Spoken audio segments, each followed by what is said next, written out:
Hey everybody, welcome back to Engaging the Phenomenon. And today I'm excited to have Ross back on, Ross Coulthart. So welcome back, Ross. G'day, James. How are you, mate? I noticed you've been super busy over at News Nation and breaking a lot of stories. And a lot of people I know are grateful for everything you've been contributing recently. So, again, thank you for bringing forward all the stories you have. I mean, even since the David Grush story, right? I mean, that was just incredible. And this newer one with Jake Barber and his colleagues, I think was it took the conversation forward another 30 years at least. And I'm gonna get into why I think that is. So, speaking of the Jake Barber story, of course, firsthand crash retrieval witnesses, like everybody's been waiting for that. They got it. They're not satisfied. What do you make of that? Oh, look, I don't think UFO Twitter will ever be happy, to be perfectly honest. I mean, it's a viper's nest of internecine squabbling and bickering, and I hope it's not truly representative of the way people feel about things. I mean, I'm proud of the work we've done on the Jake Barber story and the David Grush story, and I can tell you that there's more to come. Jake and his team are incredibly courageous people, and but they're the tip of the iceberg. Forgive me, I feel like sneezing. So yeah, I mean, I think the interesting thing is going to be the next few months because there are a lot of people I'm talking to who are also talking to other people who are making a decision about whether they come forward. And a lot really hangs, James, on how, frankly, not the Paulina Luna, Anna Paulina Luna task force, which I think, frankly, is a little bit of window dressing. It's going to really hang on what the White House signals and whether Donald Trump really is serious about engaging with the national security state in quite a rigorous way to get to the bottom of the legacy UAP retrieval and reverse engineering program. Right. I do want to get a little bit into the Jake Barber story, the testimony, how you got involved and whatnot. But before I do get into that, I want to ask you the people that you're talking about that may be coming forward, what areas of the UFO legacy program do they represent? I'm focusing very intensely now on reverse engineering. Right. Because again, we've heard the crash retrieval, reverse engineering. We really haven't gotten a firsthand witness regarding that. I mean, to what extent are we talking about reverse engineering? Hands-on material? Yeah, yeah. People who are working directly with recovered NHI materials And and involved in the attempt to recover it, reverse engineer it. And so we've got people who are scientists in the main, but also security people who are basically aware of what's going on and who think that you, the public, have got a right to know about it. They're very, very scared. They're apprehensive of sticking their heads up because they are being threatened with violence and death. And there are people who are utterly ruthless at the heart of this program who are basically determined to keep it secret, even from the current president.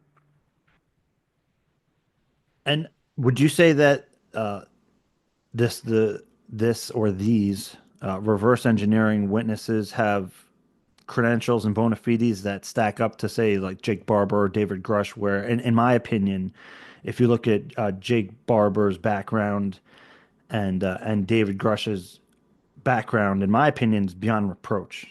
Completely credible sources. And so we're saying that these witnesses are on that level.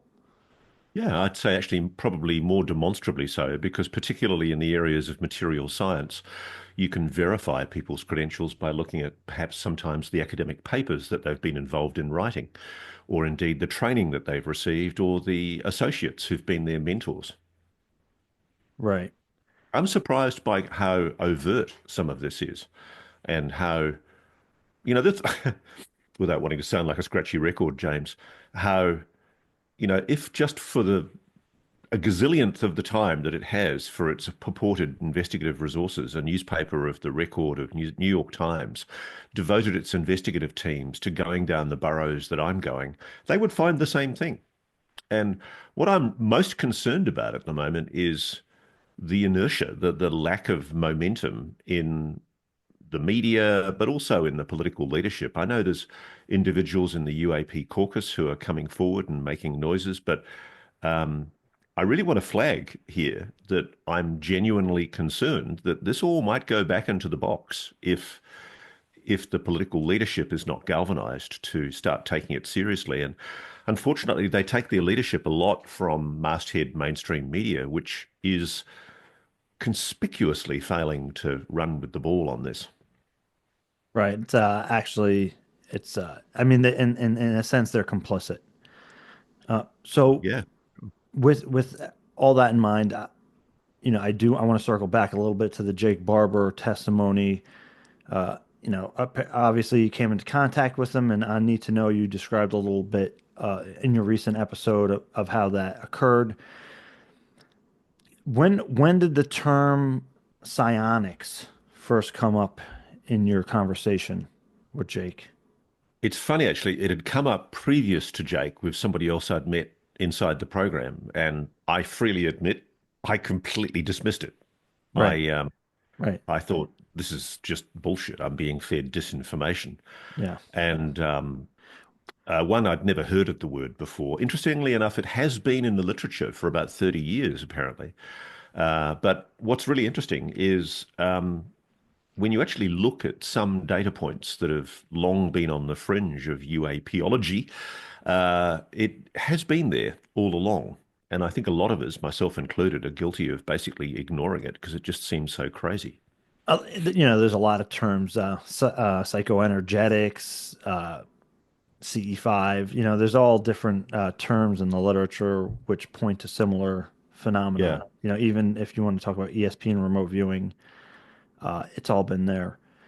But it has. And in fact, my understanding is that the remote viewing program never really ended, and the US Air Force's interests in psi phenomena never disengaged. I mean, officially, the official position is that um, the US Air Force was basically persuaded that there really was nothing to this, and the official findings were supposedly that there's nothing to proving any benefits to the psi phenomena, when in fact I'm hearing completely different. The Pentagon's still using psi remote viewing. It's been using it for intelligence purposes for much of the last 30 or 40 years. right. And since we're on the subject, let me just get this out of the way. What do you know about the Scott Andrews story? I'm as keen as everyone else to get into that story. I'm chasing it. I'm aware of that individual. He's vouched for, as you know, by Lou Elizondo. His book is apparently out in July, August, and Oh, wow. what he describes mirrors very closely what I'm being told by Jake and his team and by other people. And is his Look, just to make the point, what's really interesting about the Scott Andrews story, and it sounds crazy, it sounds like an episode of Stranger Things, but this is meshing with what I'm being told by people who've been in the Psionics program. Recruitment for the Psionics program, the selection of people to be psionics in the United States, in the area of the United States, was started through the GATE program, through the Gifted and Talented Education program. There were also sons and daughters of mainly US Air Force personnel, kids who were living on base. Quite often, they were also taken aside and given special training. And what they were doing were they were being tested for psi phenomena. Quite often, kids describe what are called Werner cards, the cards that are used for testing psi capabilities, precognitive capabilities. And what's really interesting is Scott Andrews, whoever he is, that's not his real name. right? He describes in the blurb that's been published by his agent or his publisher, he describes being suddenly being made aware of records that he found after his father's death that showed he Scott had been in the Air Force and given some kind of commendation at the age of 9. Yeah. And I know that sounds crazy, but what I've discovered is that prepubertal kids have a neuroplasticity about their brain that makes them more able to be, how does one say, manipulated, trained, Conditioned. conditioned to use the psi phenomena that they have inherently. And I know that medical science, modern conventional science, the materialistic world of modern science would dictate that there's no such thing as psi phenomena. And I freely admit I still wrestle with this, were it not for the fact I've seen it in operation. Um, it's quite incredible. But basically, there are multiple people now telling me that as kids, they were taken into something that sounds like something out of Stranger Things. It's horrendous because one of the things that works to help synchronize the two hemispheres of the brain is the flight or fright syndrome, where basically you're scared or your fear reflex is triggered.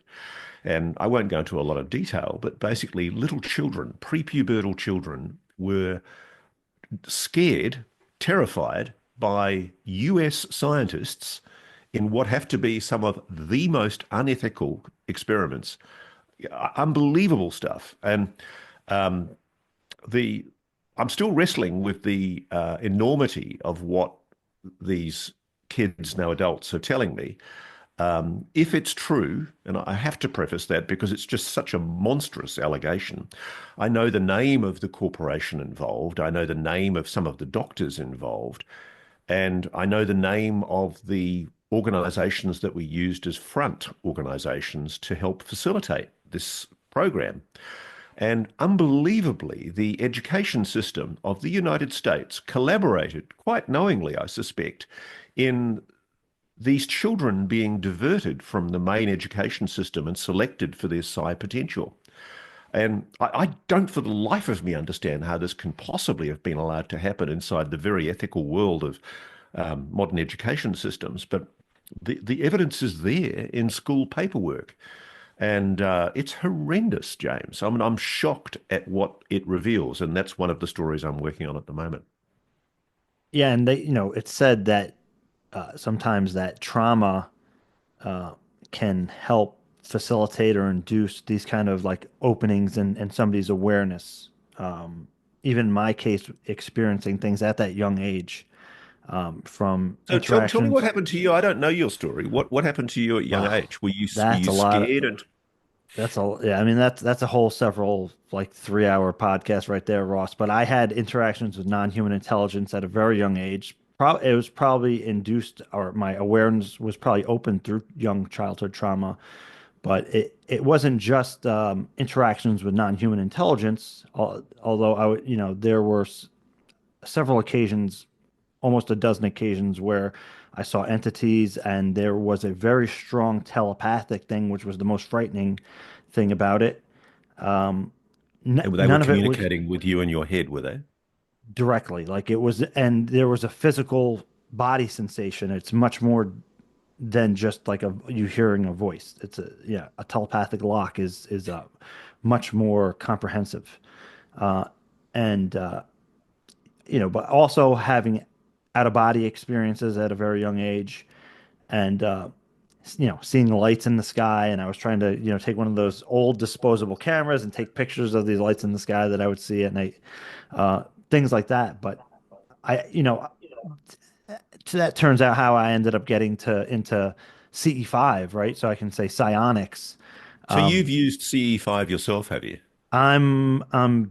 I don't want to toot my own horn, but I would, if there's a level of expert on that, I'm on the professional level.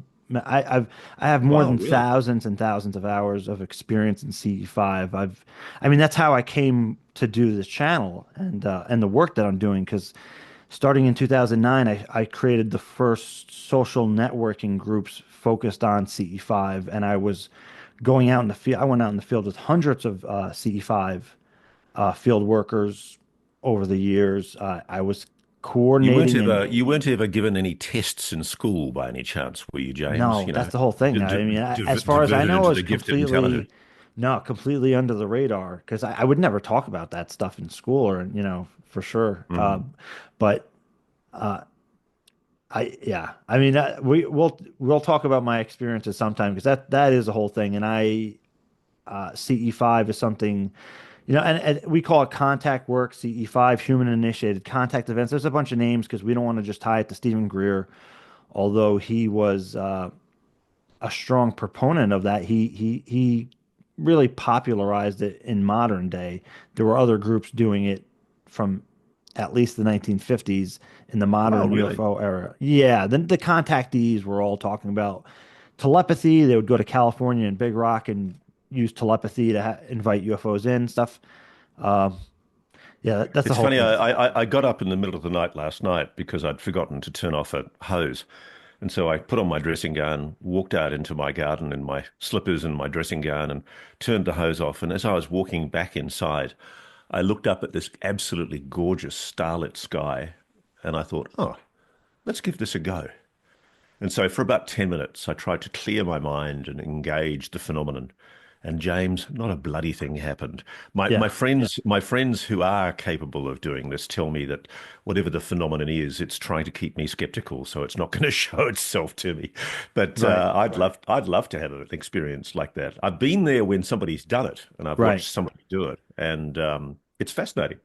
I mean, I So, can't say it's a causation, but I can certainly say there appears to be a correlation between somebody well, meditating and and and drawing the on that phenomenon. right, and on that level, there is something a colleague and I are working on called interactivity, and it does, my friend, the Hermetic Penetrator, and it does talk about the I've correlate. always thought that I must meet your friend, the Hermetic Penetrator, because I've always thought that was the most awful name. It is I mean, it's he must be doing that on purpose. Excellent work though, but the idea of like, are we actually initiating it, or is the phenomenon kind of like prodding us to initiate it? There's a whole dynamic there of, where does it begin and end? Well, But I had a few people angrily retorting to me when I talked about the psionic thing, saying it's not us who are drawing the phenomenon, it's the phenomenon that's drawing us. And I think they're absolutely right. yeah, My feeling at the moment, very strongly, is that the phenomenon is increasingly showing itself. It's manifesting itself to more and more people. If my yeah, inbox is any indication, the reason I'm so tired and run down at the moment is because I am just overwhelmed with people wanting to talk to me about their experiences and the engagements that they've been having with the phenomenon. And it's kind of weird because what it seems to do is it seeks out people and it shows themselves to them in right. a kind of a graduation of um, experiences. I mean, this has happened to Jake, and he wouldn't mind me talking about this, but Jake Barber and his family have had direct experiences with the phenomenon at their home. You Me know, too. Yeah, there's been entities that have manifested themselves that they call angels, which right. and Jake cops criticism, of course, from some UFO trolls who mock him for his candor. But the simple fact is, for him and his colleagues, Fred and Don and John Blitch, it's an incredibly spiritual experience. And the thing I find fascinating is, and I wrestle with this, I still wrestle with this all the time. Why on earth would the US government want to suppress knowledge of this? It's beautiful. It's quite extraordinary. And I don't purport to know everything about it, but having seen it up close, I'm shocked at how loving it is, or at least what I've seen of it is. I'm not naive. Yeah. I know that there is malevolence in some parts of the phenomenon. There's the trickster phenomenon, and there's also downright evil at times. But the entities that I've seen people engaging with appear to be incredibly loving, kind, and probing, almost inviting engagement. That's the experience in my case, so that I can only speak to my experience in that regard, although I'm open to other people's experiences and you know, like Jim Semivan for an example. I talk with Jim often, especially on here, and he has a little bit of a different lens. He had a little bit of a different experience, so I respect and honor that, and I actually enjoyed discussing the having a different conversation like that. But It's funny. speaking, I've looked very closely. I've listened to your interviews with Jim, and I've listened to other interviews that Jim's done, and it's really interesting to me because quite a lot of public officials I've spoken to. There's one person, I won't give their exact position, but they are actually a public figure and they're quite senior as a former FBI official. And this former FBI official told me an absolutely terrifying account of him and his wife being in bed and having an encounter with the phenomenon that, was something like out of the Dementors from Harry Potter. They woke up and literally there's this gigantic 8 foot tall creature at the end of their bed that scared the living daylights out of them. And it sounds very similar to what Jim described. And Right. I guess maybe the phenomenon chooses to show itself in different ways to different people. I mean, the thing that amuses me is kids. Uh, Unbelievably, I get a lot of kids responding to me who probably shouldn't be, but are watching my shows. And they're describing, I've often said to them, you should talk to your mummy and daddy about this, because they're describing quite extraordinary experiences, playing with beings in their bedroom at night. The beings, one child wrote to me recently and described how the beings took him someplace. And I'm encouraging them to be open with their mom and dad about it because it's frightening to think a child's going through that Well, if it's real. If it's real. yeah. And speaking about the psionics and the CE5 aspect of it, you were recently or somewhat recently at Eselin. Now, Oh yeah. I'd so I'd love to hear about what you saw and experienced there. Okay. Well, I'm kind of restricted a little bit by obligations of confidentiality to the people who ran the conference. Yeah. But I'll tell you what I can tell you. I mean, essentially, this was a conference organized by Alex Clokus, who is the guy that's behind the funding of Skywatcher. And interestingly, Alex brought together a lot of very high net worth individuals from all over the world, including the United States, incredible scientists. I mean, it was just like an orgy of ideas. And there were lots of beautiful young people. Billionaires seem to go around with lots of beautiful young people, James. I don't know why that is, but they were gorgeous kids. And there was also art and music and culture, and it was the most incredible event. I wish everybody could have had this experience. And so I was invited to speak, and I was kind of like this observer, sort of watching from the sidelines, and it was amazing. I mean, one of the days that really blew me away was there was this demonstration of, I don't know what you call it, seeing without eyes, Right. which I'm familiar which with it. Yeah. I've never seen this before. Right. And it was a family of Indians, an Indian family who I think they'd moved from India to Germany, and the conference organizers had flown them in from Germany for this conference. And there were two beautiful little kids. I think there was an 8-year-old boy and an 11 or 12-year-old girl. And they had been trained from, I think, about the age of 5 or 6 at the school in India, or maybe the school in Germany, not sure which. And they'd been taught how to use these powers. And this included the ability to literally read a book blind. Right. And so I've got video of it, and I'm not showing it because of confidentiality reasons, but it's just stunning. It's amazing. The little girl was asked to put on a blindfold, and we all checked the blindfold. The blindfold was a special type of blindfold, incredibly thick, no trick slots in it, no way that she could see through it. And her eyes were covered, and then we randomly went and selected a book for her to read. Absolutely no way she would have known the book or been in any way pre-rehearsed for what she was going to read. And she literally reads the book. And what's interesting is a lot of people said, well, maybe she is seeing through the blindfold. And so then there was a demonstration of her ability to see even from the back of her head. So they made her stand with her back to a drawing that a woman was doing on a piece of paper. And it was a tree from memory with certain numbers of leaves in particular positions with 3 or 4 birds around it. And then she didn't, there's no way she saw that drawing being done. And then she came in, took her blindfold off with that area covered, and she completely replicated absolutely the tree and the location of the birds. And all she would have seen, if she was seeing anything, was, if she had photoreceptors in the back of her head, maybe she might have seen it.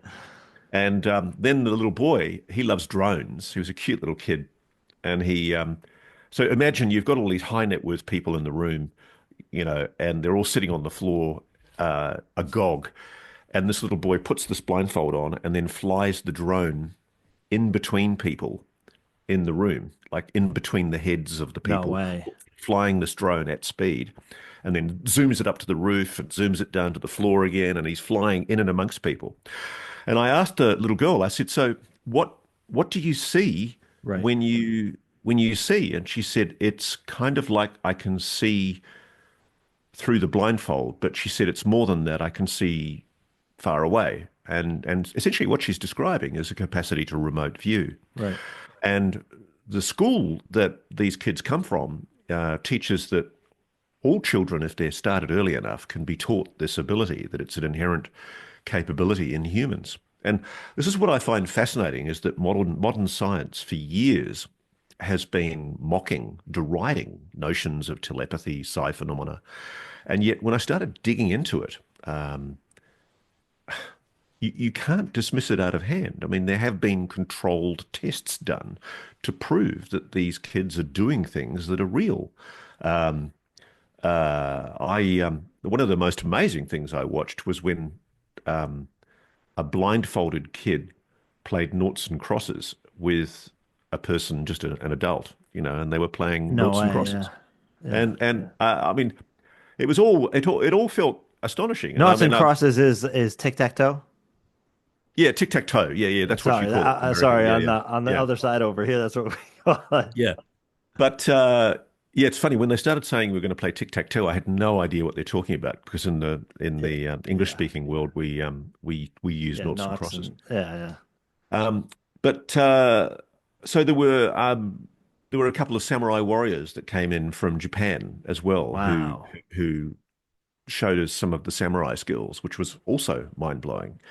And then there was a lot of emphasis on yoga, meditation, Right. and I think the defining moment for me at Eselin was I was with one of the Psionics who's been working with the Skywatcher team, who I actually introduced to Skywatcher, and I'll be bringing him to the world shortly. And he came to me at about 4 o'clock in the afternoon, and he said, "Ross, we're going to see a blue orb tonight. I can see a blue orb." And I said, "What do you mean you can see?" And he says, I know we're going to see a blue orb tonight at Eselin." And so he was doing a summoning using psionic abilities on this beautiful rolling grass lawn in front of the main Eselin building. And a whole lot of us, 20 or 30 people, lie down on the ground on yoga mats, and we're focusing our minds and trying to draw the phenomenon. And I'm filming at the same time. And so as I'm watching, um, the psionic actually says, "I'm engaged." And I asked him later, what did that mean? And he meant that he was inside one of these craft, Right. non-human craft. He's flying it with his mind. And I'll freely admit, I'm kind of ashamed of myself. I just went, "Oh, bullshit, rubbish." I mean, the Right. skeptic in me was going, "Oh, rubbish, bollocks." And then just as I watched, literally on the horizon, like kilometers away on the horizon, because the Eselin looks out over the Pacific Ocean. It looks out to the west. And all of a sudden, two lights wink on in the horizon, and they're kind of glowing, orby shaped lights, and they're kind of moving slightly, pulsing. And then there's I won't use his name, but there's a very high net worth individual, big, big, big Asian gentleman, lovely bear of a man. And he stands up and he's going, "We love you, we love you. Come, Right. come closer, come closer, come closer." And these objects react. I mean, as I'm Right. watching, they're coming closer and closer and closer. And it's like almost like they're puppies. inquisitive, and they come pretty much to the trees adjacent to the Eselin compound, and it's really dramatic. My heart rate's going crazy because I'm thinking I cannot believe I'm seeing this, and all the way through the psionic is sitting in a chair. Oh no, he's lying on the ground and he's engaged and he's clearly in some kind of deep meditative trance, and that's pretty cool, because we'd watched these objects literally come from the horizon to the edge of the clearing. Yeah. And it was like they were like, I had a really strong sense of them being curious, like little Right. puppies, taking an interest in us. And also, I freely admit, and I know this may sound corny, but it was the whole beautiful group of gorgeous people was suffused with love. Like it was a really loving, warm, happy, joyous event. And I remember a sense of elation. And I hadn't been taking drugs. Yeah. I hadn't been drinking alcohol. I basically, it was just a raw, natural experience, something I've never felt before. And we were all blown away. The audience was amazed. And I've got that on my camera. I'll use that at some stage. But what really amazed me was I was talking to the psionic, and he'd come out of his trance, and I congratulated him, and I said, "Yes, but we didn't see anything blue." And he looked quite confused. And then, literally, at the moment that he and I are talking about why we didn't see anything blue, we hear this yelling from the top of the hill, and somebody had a camera at the top of the hill, and they'd videoed this beautiful glowing blue orb floating adjacent to the hot springs where all these naked boys and girls from Eselin were swimming in the hot springs in Eselin. And I was far too shy to take my clothes off with all these gorgeous sort of supermodels that the billionaires had flown in. But a lot of young guys were very happy and willing to do so. And they were having a riotous old time down in the swimming pool. And I think the phenomenon, I love the idea that the phenomenon was drawn to that kind of naked innocence of human beings, because there's a photograph of kind of the orb kind of coalescing adjacent to the pool. And it looks like faces. It looks like there are faces inside these blue shapes. And then there's another photograph of what is clearly either a hexagonal or octahedral object. It's not clear to me, on the beach further away, way down Okay. the beach. And when I showed it to the psionic, when he saw the image, he went, "Oh, that was it. Oh, it did Yeah. come." So, I mean, I can't say causation. I can't say whatever he did, his psionic engagement caused that event to happen. But he definitely predicted to me that there would be a manifestation of a blue orb that night. And dozens of people witnessed a blue orb. And it clearly it wasn't drawn to these people, myself included, lying on mats with our clothes on, trying to engage the phenomenon there. But obviously, what it had done was gone, "Oh, that looks far more interesting." It had gone round and had a look at these young kids disporting themselves in the hot springs.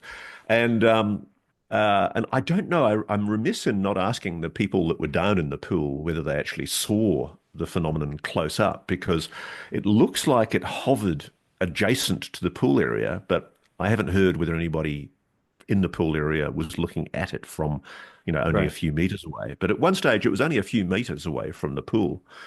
And that's mind blowing. It really is. It's quite extraordinary. And as you heard from Fred Baker, the former Special Forces soldier who is part of Jake Barber's team, the other thing I'm aware of is that guys from Tier 1 units have been experimenting with this capability. They're as fascinated about it as you and I are. And, not too far from what's now known as Fort Bragg, I've forgotten the name, Camp Liberty, um, not too far from North Fort Bragg, where a lot of the special operations teams work in the United States. These guys have all secretly been doing these summonings. And that's where Fred told me the story about witnessing this giant craft that hovered over over the field where he and his colleague were doing an experimental summoning. And I can't explain it. I mean, I'd love to be able to train myself to do it and know how it feels to have that engagement. But it's uh, it's funny. I've had quite a lot of people.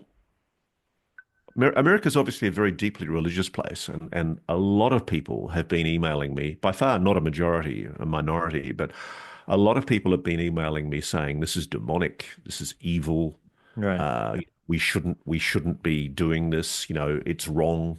Yeah. And intuitively, I don't think they're right. Right. I Right. do think, I am persuaded, certainly, there's any number of accounts in the public literature from UAP research which suggests that yes, the phenomenon on occasion has demonstrated malicious intent and nastiness and indeed killed people, mutilated people. But whatever this phenomenon is, maybe it's different. Maybe it's something that genuinely is loving. And I think the fact that it's blue is quite interesting because a lot of people have been engaging with me from all over the world talking about blue beings, blue entities, and dozens and dozens and dozens of people have told me that they've had encounters with blue entities and blue orbs, and all of them without exception, have been loving and peaceful and happy, joyous. Yeah. I mean, generally speaking, when you go out to engage the phenomenon, when you're doing something like CE5 or contact work, overwhelmingly the what you put out is kind of what you get back. That's something, the reflective quality to the phenomenon that is often Well, it's funny. observed. I wonder whether that's why a lot of the people that have had very negative experiences, for example, at places like Skinwalker, or I mean, I've had just a huge number of people from special forces, serving guys in tier one units, contacting me and telling me about some horrific experiences they've had, including in Afghanistan and Iraq. And maybe if the phenomenon reflects back your feelings at the time, maybe if you're a warrior on location involved in a war, maybe it reflects back at you what you are at that time. Because, yes, I mean, some of these people have had Yeah. terrifying experiences. And I think that's why, for a lot of these guys like Jake Barber and Fred and Don, that's why they want you all to know about it because, they've seen the very worst of human beings. They've seen the most evil things in the world. And for them, this has touched a part of them that I think is really important. And, those guys, I know Don particularly, he spoke about his religion. He's a very deeply committed Christian, and he doesn't see any conflict between his deep Christian beliefs and his Yeah. sense that this is something real and it's worthy of investigation. But look, I do think also we should be mindful of people who say that this is evil or wrong. I do think we should be skeptical and careful because if this is what we think it is in an engagement with a non-human intelligence, you can't rule out the fact that there have been encounters that humans have had that have been incredibly negative, incredibly dark. And, people have been hurt, people have been mutilated, people have Yeah. been, Well, and Kalaras. and that's the reason why we need the transparency. Yeah, Yeah. because otherwise we can't sort it out because there's the positive experiences. And look, I've had very similar to Jake, absolutely beautiful, transformative experiences where your consciousness merges with the non-human intelligence, and that's the whole thing. And I'm open to the idea, even that, hey, I mean, in my heart of hearts, it felt as genuine as can be, and these entities kind of told me that we're related in some way, and everything like that. But at the same time, and I had Have, a have you, have, download. forgive me for interrupting, but have you ever tried to ask them why the secrecy? Why not just show yourselves far more They overtly? in my communication, or whatever you want to call it, they told me at least that they wanted people to know about them.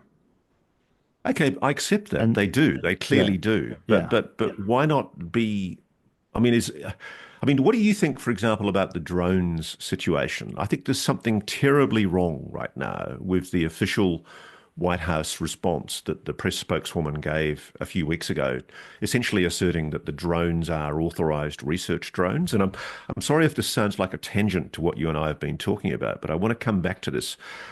I'm genuinely concerned that the White House has been fed a misleading line by somebody in the intelligence community or the Defense Department, because there is no way that all of those drones are prosaic I, human yeah, so objects. my opinion on the drone thing, and again, I'm just I don't have any kind of insider knowledge on that. I do think that it's a mixed bag, but I also think that the part of the reason that UAP transparency is being pushed by insiders is because technology is coming too close to the breakthrough UAP tech that they're not able, it's so hard for them to tell the difference. And even if other nations and black programs are starting to mimic UAP tech to whatever level, and they're employing it more and more in the field, and those are black programs, so you can't read local law enforcement in. It's becoming too much of a problem where it's blurring the line. They can't even tell the difference anymore between, But you think at least some of these drone technologies are advanced, yes, technically advanced drones built absolutely, by humans. 1,000,000%. Now, why do And you think that? Because there are sources of mine in the intelligence community who say categorically it's China. the And reason I'm telling you that is from my own experience with non-human intelligence and non-human intelligence technology is that it when it's true NHI, there's no question in your mind, right? There in yeah, the sense okay. that So it is freaking I'll tell weird as you hell. something. The One of the psionics that I talked to, who's working with Skywatcher, um, they went with Jake, and people completely missed the significance of this. Jake was operating his Skywatcher unit under the authority of the Defense Department. They were Right, subcontracted by the Defense Department, the FBI, and Department of Homeland Security to assist in the investigations around Picatinny Arsenal in northern New Jersey to try right, and figure out what these objects were. So nothing shows the lie more to the notion that these are authorized research drones right. that a team hired by the Defense Department was actually asked to go and investigate. Yeah. I mean, I'm still wrestling, and even Jake doesn't have an answer for me on this. I'm still wrestling with why we're keeping secret what we really know about these drones, because the psionic that accompanied them and actually tried to psionically engage with the drones that, well, I'm not even going to use the drone, with the objects that were Right, hovering over the Picatinny Arsenal. So they were within the restricted airspace over Picatinny Arsenal, which most people would know is an incredibly restricted piece of airspace because it carries a lot of the armaments that are, really essential for that part of the East Coast. And, there's some really dangerous weapons there. And for obvious reasons, it's a secure national security facility. And the commandant of that base, the commander of that base, was genuinely concerned that there were these unauthorized overflights over the base, which, by the way, are still continuing. No, they haven't gone away, these right. objects. And the psionic attempted to engage with them to see if they were NHI. And the psionic told me they weren't. And I want to caveat that a little bit. And if you go back to slide 9, right? It says on the slide that these are technologies and breakthroughs that we have, right? Psychotronics, even. So, But all why would we these. be doing this? Well, I mean, what would be the Well, purpose so of so deploying okay. highly advanced research drones over sensitive national security So the facilities in a question is way that totally compromises national security? who's doing it, right? And I think that other nations have also, again, I think that one of the biggest reasons why people like Lou especially are pushing for the UAP transparency thing is because like the breakthroughs in non-human technology are are are there, there's been breakthroughs I think by other nations and they're starting to employ them. And again, So that's this just is a me. big, what is it, a big fuck you to the United States from China or Russia saying, I mean, if look at us, everybody's had this technology we for can fly our decades, technology over you guys. I mean, I think that part of why we need to disclose it is so we can start putting it out there as well. Probably, I'm sure we do employ it. This gets a little bit. I don't want to go too far down the rabbit hole on this, but even Jim Semivan was basically nodding that in the Secret Machines fiction story, uh, they talk about the triangles and the arrowheads, and that these other nations have been operating ARVs. Again, it's not. I, I've heard you talk about the material science, right, aspect, which I do think is a problem. But you don't need the material science to be perfect to have UAP inspired technologies that Absolutely. Yeah. that are just beyond. I mean, again, the anti-gravity and stuff. So what do you think of the argument that's made to me by people? I'm just thinking of one person I spoke to in Lockheed Martin, and one person, senior executive from Lockheed Martin, probably without authority, contacted me. And they pushed the line that to reveal the technology would be a slippery slope, that to reveal the existence of a non-human intelligence engaging with this planet would inevitably force public disclosure of weapons and technology that the United States would rather not reveal. And they didn't really have an answer when I came back at them and said, look, I know you guys think that you can operate under a PED, a Presidential Executive Action Directive, or whatever it is, um, which was signed by Eisenhower in about 1954, which apparently is the sole legal basis upon which this whole program is being kept confidential. But I said, on what legal basis are you not briefing the commanders in chief, successive commanders in chief of the United States military and Congress? I said, Article 1 of your Constitution dictates that you're legally obliged to do so. And I think what really blew me away was the arrogant, hubristic way in which that person dismissively said Congress would leak. And it's Yeah, the idea that Congress can't be trusted with this information. And that certainty, and that wasn't too long ago, that conversation, that certainty with which that person dismissively made that assertion really concerns me because it makes me think that they're just going to let Congress bloviate and right. make noises and we're going to get entertained. Are we not entertained? There'll be lots of, whispers that's this interesting stuff happening on the Lunar Committee. But it's essentially a toothless committee, a toothless task force. Essentially, they've got to ask for permission from Coma to get a subpoena. Yeah. There's no resources, there's no staff. It's essentially a task force in name only.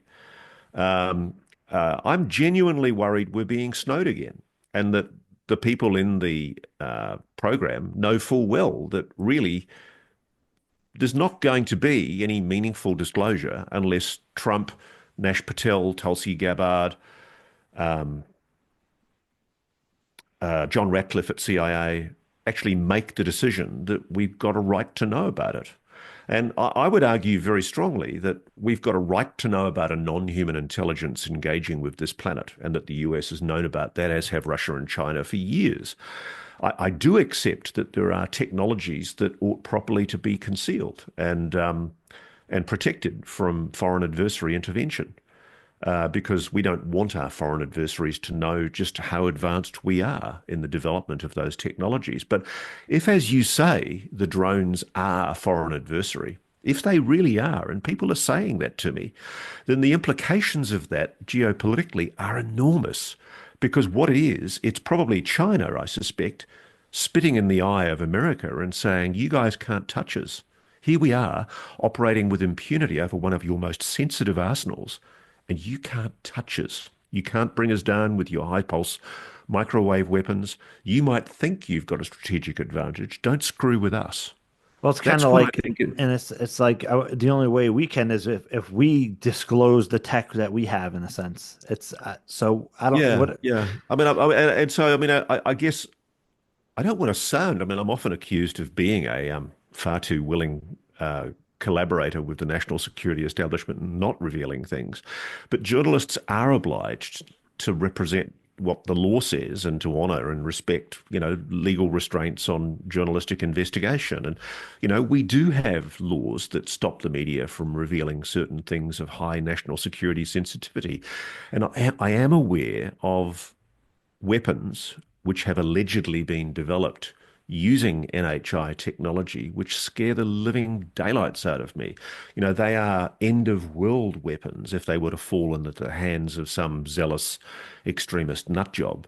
Um, I can understand why you would want to protect the planet from inadvertent release of those kind of technologies, you know, and I can understand why China, if they are responsible for these overflights of these alleged drones, I can understand why they might want to be demonstrating to the US, please don't think about a confrontation in the Taiwan Sea. It's not a good idea because we have this technology too.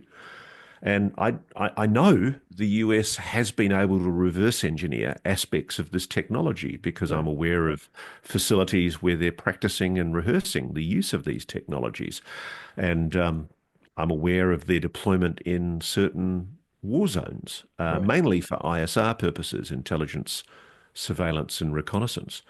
But it's really interesting to me because I think the public doesn't realize, excuse me, I'll just get rid of a call. The public doesn't realize, I think, that the significance of the government's announcement on the drones. I mean, for weeks, people were reporting anomalous objects doing extraordinary things all over the world, not just over the United States. Whoever it was that was doing these shows, they were doing a show, and they still Right. are. These Right. objects are still manifesting themselves. And if these are foreign adversary drones, if these are Chinese or Russian or whatever country's tech, then the United States is potentially in a weak position because technology that it's been developing in the black for Right. 70 And to 80 well, so years is, right, because the United States as a whole is, but these other programs that have the benefit of the technology, and this is why it's such a mess, and that's why we need the and transparency because with everything. all the more reason for the current commander in chief, Donald Trump, to insist on being given a briefing and to not let himself be snowed. And I like to think that he wouldn't allow himself to be snowed, but I was shocked that his White House press spokeswoman put out a statement saying that these drones were being used for research and other purposes. And just, it blows me away. They've had months of this mystery going on all over the continental USA, bases in the United Kingdom, China, Russia, Japan, Australia. There's been sightings of these weird objects all over the world.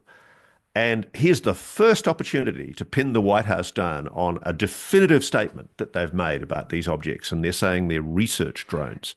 Right. And then it would only have taken one question from the audience. Excuse me, you say these are research drones. Was it United States research drones that were operating over RAF Lakenheath in the United Kingdom?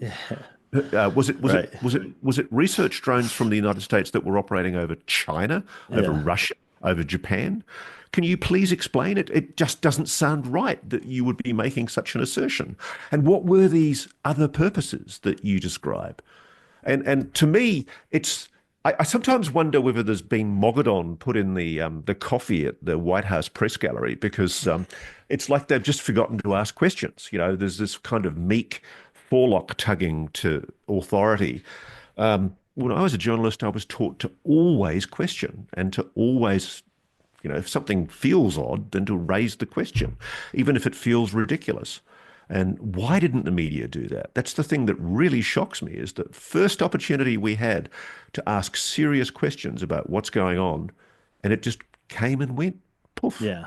I mean, there's so many holes in that whole development. It's pretty incredible, you know.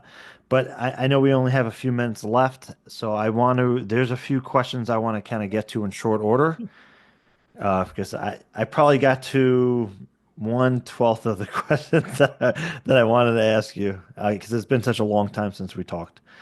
Um, in your talking to whistleblowers in your network, in your research, in your journalistic investigations, have you come across the name, program, or anything affiliated to Zodiac? Uh, I'm pretty confident that Zodiac was a previous code name. It's not Right, the current code name, and I'm correct, aware of right. the current code name. You are. Hmm. Does it? What what I'm not letter going to does it tell you. start with? Just give us that. I'm not going to give it to you. Sorry. Does it start No, with an M? I'm not going to give it to you. Sorry.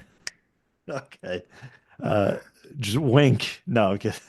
Um, uh, where, so that we've heard Jake Barber, uh, and Fred Baker and some others talk about this event that occurred that was disturbing to them. What is there any other kind of detail or speculation you can address on that? Uh, I'm sorry. That's one of the areas I've undertaken to Jake. I won't go. Right. I would draw your attention to the fact that these guys have said that people have been murdered to protect the secrets of the program. So And I will also draw your attention to the fact that Jake apparently in another interview he's done with Jesse Michaels has talked about the fact that he candidly admits that shots were fired. This was a hot exchange. so this brings me to the idea of a story that was told about a firefight between Lockheed and JSOC, and that lives were lost. Two lives were lost in that firefight in the recovery of a Lockheed ARV. Other sources other than Jake Barber have told me the same story. Yeah, just interesting because they had And if anything underlines, James, just how dangerous this whole crazy shit is getting inside the program, it's the fact that some private aerospace contractor with a private military contractor army took upon itself to engage militarily with loyal soldiers from the United States military. And the whole thing was covered up in order to protect the secrecy of the program. And the president wasn't advised, and indeed senior people in JSOC were not advised. That's how serious this cover up is. You have young men working for different sides in one a private military unit, another an American military unit, engaging militarily and people being killed. And that's serious. And that's not the first time. There've been multiple engagements like that. and Jake had commissioned a non no a fictional story to go through Dopser, and there's a element that's similar to that, and Jake said that there was an untimely death of a member of their team. Uh, Have a close read of that book. It's very interesting reading, isn't it? I It's fiction, of course. right. I read it a few times over, and it's frightening. It's disturbing. What to me it shows and it underlines is the callousness and the clear view held by that private military contractor that it was above the law. That's the most disturbing aspect of all of this. Yeah, and I'm just a researcher and somebody who engages the phenomenon. I do my part in that regard. When you hear stories like this, it's upsetting, and there's nothing much I can do except support the people that are coming forward. And also, what have the families of those poor men that died been told? Right. You know, But that's the terrible that's, thing. I mean, I that's mean, to the extent we can. I mean, that's why we have to take things in our own hands because what is going to happen when one of these NHI weapons is utilized? It's inevitable. It's going to happen if we don't disclose it. Another nation or whoever, a rogue actor, somebody's going to use it, and we're just not going to be prepared in the case when we could have been. that's certainly a concern. I mean, I've spoken before about things called scalar weapons, Right. which theoretically don't exist. But go and have a look at Faster than scalar light weapons. speed weapons. Yeah. They're horrific weaponry, Well, and and allegedly, I'm told they do exist, and you're right. and I'm told that this is one of the concerns that is driving a lot of the concern inside the national security establishment. Well, That, you know, if you knew how simple these weapons are, how relatively simple and achievable they are right. technologically, Right. imagine those in the hands of an extremist zealot. Yeah, and and kind of also disturbing is the fact that we've probably been using the same weapons against non-human intelligence, and Yeah, under whose authority? I know. I mean, Who? imagine this. Imagine if there is a non-human intelligence that has been murdered, and I Right, know it has been, right, by humans right. to recover their technology. That's the implication behind a lot of this, that in our greed and in our desire to appropriate the technology, um, we have allegedly used weapons to bring them down, And which have is you, shocking. right, have you heard in your investigation of living entities being brought into custody? Yes. And I, do you have any background of what happened to them once they're brought in? No, it would be speculation on my part. Okay. Oh Yeah, man. that's the thing that I find really distressing is that if there is this, particularly these blue entities, if they are engaging with us in a loving and kind way, if there are biologics on board, if there is an alien being of some kind on board these craft, what are we doing to them when we capture their technology? Right. Ross, it's been great having you on, great talking to you. I know I got to let you go. I would definitely love to talk to you again soon. To have you here on Engaging the Phenomenon to talk, but it definitely has occurred to me we need to have another kind of talk sometime soon. If I can fit you in, James, I will. I'm under huge demands at the moment. I've got so many pressures on my time. Working for News Nation is fascinating, and the volume of audience response that I'm getting at the moment is genuinely really heartening. But please, anybody who's trying to contact me, I am going to get back to you. I'm just overwhelmed right now. I have had tens of thousands of emails in the last few months, and I'm just working through them, trying to get on top of it all. Yeah. And what I'm really heartened about, though, is, there's an audience out there that wants this stuff investigated, and they're really keen that the public be taken seriously, and that they're not interested in the government cover up anymore. And I think that's the thing I'd like to leave your audience with is, if I was Trump, I would make the decision that the public has a right to know, at the very least, about the existence of a non-human intelligence engaging with this planet. In the same way that we told the American public in 1945 that we developed an atom bomb and then later on a thermonuclear H bomb, we don't have the right to know the details of how those weapons are made, constructed. They're dangerous. Right. And there is a lot of national strategic advantage that's derived from the possession of these technologies and biologics. And it's important that as a democratic nation, the United States develop that advantage as best as possible in the face of authoritarian regimes like the Russians and the Chinese. And I can understand why that's an imperative. What I think the American government is losing its credibility on is, as each month and year goes by, where it continues to lie, not only to the American public, but to the world, it's undermining the credibility and the goodwill towards America broadly. There is a cover up. It's very clearly a cover up going on, and it really is time. I mean, if ever there was a time for moral leadership to say, yep, you've got a right to know about this, this is it. Right. And I just want to say, even on their end, they can't even develop the technology optimally because they're so siloed and compartmentalized. They can't even properly work on the technology and develop it. So we That's will be left behind. that's very true. Now, James, you're going to have to forgive me because, speaking of News Nation, I've got a live cross I've got to run to. Yes, sir. It's great having you. You take care, Ross. Thanks, mate. Cheers.